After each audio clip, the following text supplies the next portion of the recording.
it was this shift from generalized skills to contextualized skills. And I think this has really come to the forefront in the case of AI. And the way that I explain this one to people is, something terrible is going to come out of my mouth. I'm not sure. You're laughing already. I might get one of these red flags. My butcher is really good with a knife. I'm not going to ask him to do open heart surgery. No. So why do we have this? Why did we, 2 years ago, everyone was like, I'm going to build an AI model to do everything. Why? Where did that come from? I think we were just all learning. Like when the models first came out, we didn't really know what they were going to do. When was it? October 22 or November 22 when it started? I think I was specifically generative AI. Generative AI. Correct. We are using slang here. Yeah, I joined ServiceNow in October 22. A month later, ChatGPT launched, and everyone went, "That's the new kid on the block." But we were all trying to understand it. And I think what we've now seen is this shift to more domain-specific models, are much more targeted to, whether it's HR or finance or into workflows. So that shift for me, I think, is sort of adding context to the models has become really important, because that's in 2 parts. One, removing the hallucinations or this thing seems to have wandered off track. Which is more common in a generalized model because it's not trained to be domain specific. Yeah. And the fact that now we are getting to the models and having the reasoning capability, so they are learning very, very quickly and picking up on the mistakes. And now you're sort of seeing 2 models being played off against each other.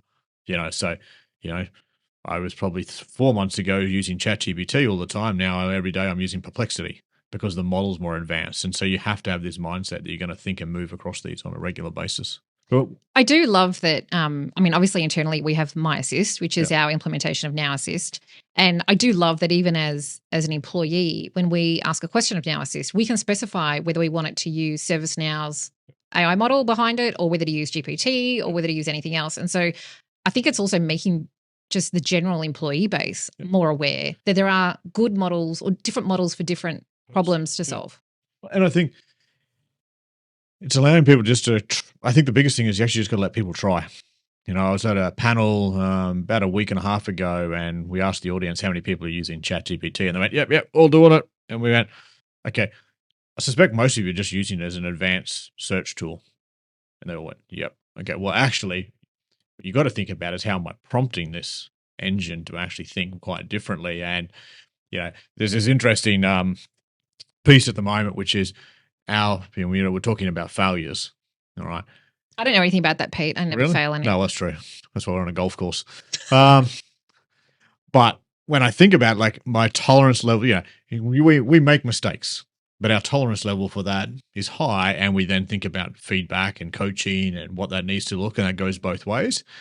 But when an AI fails and gets it wrong, our trust level is much lower. We immediately go, oh, well, it can't be right, and so we dismiss it.